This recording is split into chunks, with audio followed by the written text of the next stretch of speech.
예, 코바디스를 읽는 시간입니다. 리기아를 구하려고 벽방으로 사람들이 이리 뛰고 저리 뛰고 하고 있습니다. 우리 비상한 리기아 자매가 어떻게 될지 한번 보시죠. 코바디스 제6장 시작합니다. 페트로니우스는 마침 집에 있었다. 문지기가 미처 말릴 틈도 없이 비니키우스는 번개처럼 아트리움으로 뛰어들어갔다. 주인이 서재에 있다는 문지기의 말에 서둘러 그곳으로 향한 비니키우스는 무엇인가를 열심히 쓰고 있는 페트로니우스를 발견했다. 비니키우스는 그의 손에서 갈대로 만든 펜을 빼앗아 두 동강으로 부러뜨려 바닥에 내동댕이 쳤다. 그리고 삼촌의 어깨를 손가락이 살을 파고들 정도로 거칠게 움켜쥐고는 바로 코앞에다가 얼굴을 발작 들이대면서 갈라진 목소리로 다급하게 외쳤다. 리기아에게 무슨 짓을 한 겁니까? 지금 어디에 있지요? 비니키우스의 말이 떨어지기가 무섭게 놀라운 일이 벌어졌다. 호리호리하고 나약해 보이는 페트로니우스가 자신의 어깨를 누르고 있는 젊은 조카의 억센 손을 밀쳐내고는 무서운 힘으로 그의 두 손목을 한 손으로 꽉 움켜쥐면서 말했다. 내가 기운이 없는 것은 아침 낮을 뿐이야. 저녁때가 되면 예전의 기력이 되살아나지. 어디 한번 손을 빼봐라. 너는 직공한테서 운동을 배우고 대장장이로부터 예절을 배운 모양이구나. 그의 얼굴에 노안 기색은 보이지 않았다. 다만 눈동자만이 힘과 용기를 상징하듯 광채를 뽐내고 있었다. 잠시 후 그는 비니키우스의 손을 놓아주었다. 비니키우스는 굴욕과 분노, 모멸감에 휩싸여 페트로니우스 앞에 서 있었다. 삼촌께서는 강철 같은 손을 가지셨군요. 그러나 지옥의 모든 신들께 맹세컨대 만일 삼촌께서 저를 배신하였다면 저는 황제의 연회실이건 어디에서건 삼촌의 목을 칼로 찌를 겁니다. 우리 조용히 얘기하자꾸나. 페트로니우스가 말했다. 강철이 무쇠보다 강하다는 사실을 알았겠지. 내 한쪽 손이 내 두 손을 합친 것보다 크다 해도 나는 결코 너를 두려워하지 않을 것이다. 내가 속한 것은 바로 너의 그 난폭함이다. 내가 속상한 건 바로 너의 그 난폭함이다. 만일 내가 배은 망덕이라는 것이 무엇인지를 알게 되었다면 그건 바로 너로 인한 것일 게다. 리기아는 어디에 있습니까? 사창굴, 그러니까 황제의 궁전에 있지.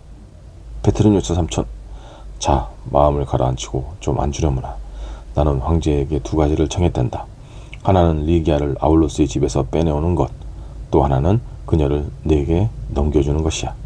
너는 아직도 토가자락 속에 단검을 감추고 있는 모양인데 나를 찌를 셈인가 보구나. 충고해 두겠는데 며칠 더 기다리는 것이 좋을 게다. 만일 네가 감옥에 갇히게 되면 리기아가 네 빈집에서 혼자 얼마나 쓸쓸하겠니? 침묵이 흘렀다. 비니키우스는 놀란 눈으로 페트로니우스의 얼굴을 쳐다보며 입을 열었다. 저를 용서해 주십시오. 저는 그녀를 사랑합니다. 사랑 때문에 잠시 제 눈이 멀었나 봅니다. 마르쿠스야, 내 말을 듣고 나면 너는 틀림없이 감탄할 게다. 엊그제 나는 황제에게 이렇게 말했단다. 내 조카인 비니키우스 아울로스 부부가 기르고 있는 비쩍 마른 계집애에게 홀딱 반해. 제 조카인 비니키우스가 아울로스 부부가 기르고 있는 비쩍 마른 계집애에게 홀딱 반했습니다.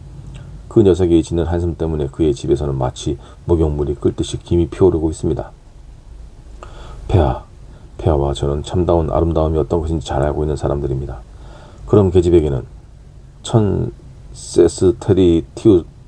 천세스테르티우스도 아깝다고 생각하지만 그 애송이는 세 발 달린 솥단지처럼 어리석기 짝이 없어 도무지 정신을 못 차리고 있습니다. 라고 말이다. 아니 삼촌, 리기아를 보호하기 위해 일부러 그렇게 말한 거란다. 내 말이 마음에 들지 않더라도 최소한 너를 위하고자 하는 진심이 담겨있다는 것만은 알아주려무나. 나는 붉은 수염의 머릿속에다가 진정한 미적 감각의 소유자는 그런 처녀를 미인으로 볼 리 없다는 생각을 주입시켰다.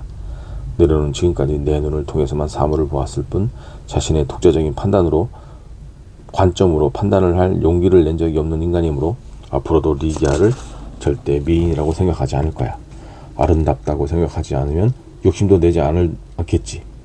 원숭이 같은 놈에게서 그녀를 지키려면 그놈의 올가미를 씌워두는 수밖에.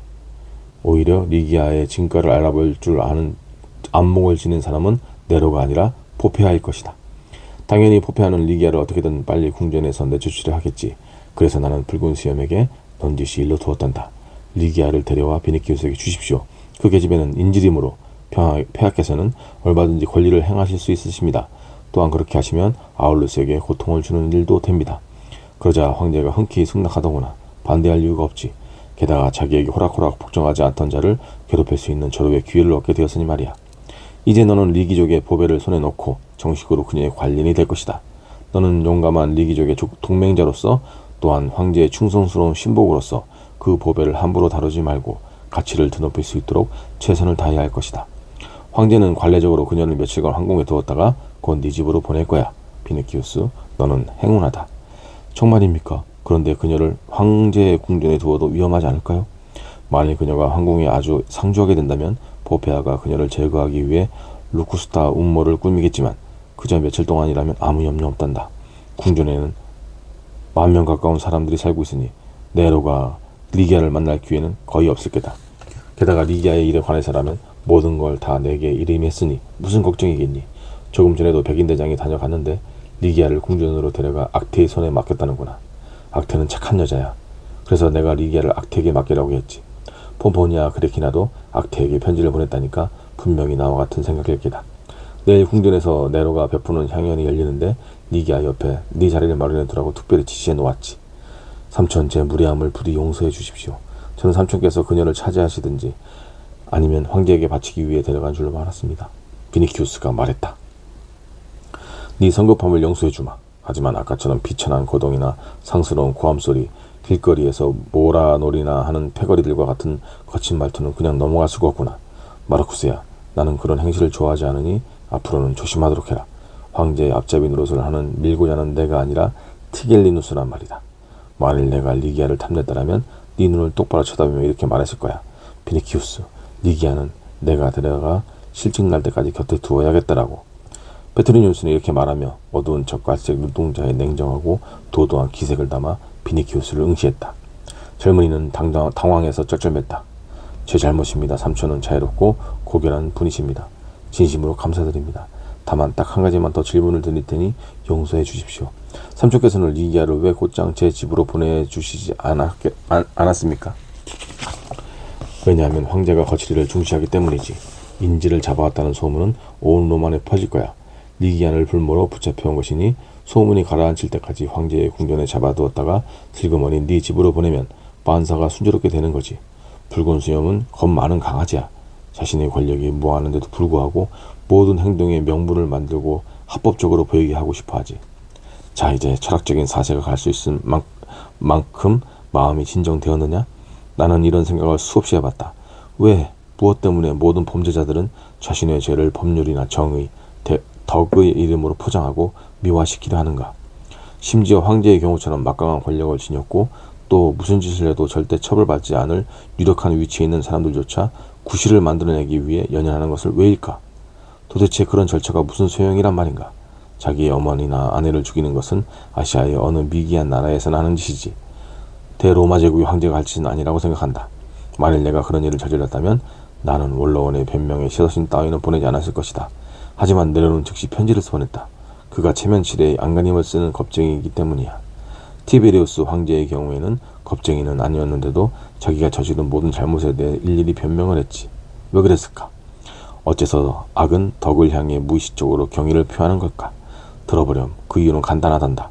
악행은 추한 것이고 덕행은 아름다운 것이기 때문이지.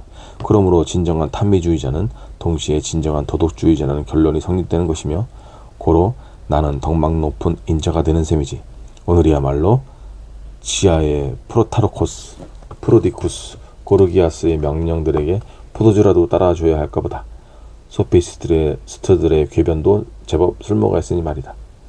아직 내 이야기가 끝나지 않았으니 더 들어봐라. 내가 아울루스 집에서 리기아를 끌어낸 것은 리기아를 너에게 주기 위해서다. 위대한 조각가 리시푸스가 너희 둘을 보았다면 두 사람의 모습을 본 또 훌륭한 군상을 빚어냈을 것이다. 그만큼 너희 두 젊은이는 아름답다. 그러니 내 행동 또한 미를 추구하는 아름다운 것이며 아름답기에 덕이 되는 것이다. 자, 보아라, 마르쿠스. 지금 네 눈앞에 있는 것은 가이우스 페트로니우스의 모습을 하고 있는 덕 그 자체이다. 만일 아리스티테스가 살아있다면 내게 와서 덕에 관한 이 짤막한 강의를 듣고 백문화도 아깝지 않았다 했을걸. 비니키우스는 페트로니우스의 덕에 대해 강의보다는 현실적인 문제에 더 관심을 갖고 있었다. 그럼 내일이면 리기아를 만날 수 있고 이제 앞으로는 매일매일 언제나 죽을 때까지 그녀를 제 집에 둘 수 있단 말씀이군요. 너는 리기아를 손에 넣게 되고 아울루스에 대한 책임은 내가 지게 되는 거지. 그는 아마 모든 지옥의 신들한테 나에게 저주를 내려달라고 복수해달라고 할 것이다. 만일 그 우둔한 사람이 조리 있게 말하는 훈련이라도 받았다면 어땠을까? 그랬다면 그의 방문객을 무례하게 대하다가 시골 감옥으로 쫓겨난 우리 집의 파수꾼도 애처럼 무턱대고 욕이나 하는 게 고작이었겠지. 아울루스가 저를 찾아왔었습니다. 제가 리기아의 소식을 알려주기로 약속했죠. 그에게 이렇게 편지를 써라. 신성한 황제의 뜻은 최고의 법률이니 너희들의 첫 아들에게 아울루스란 이름을 붙여주겠노라고. 상심한 노인에게 조금의 위안을 주어야 할 테니 말이야.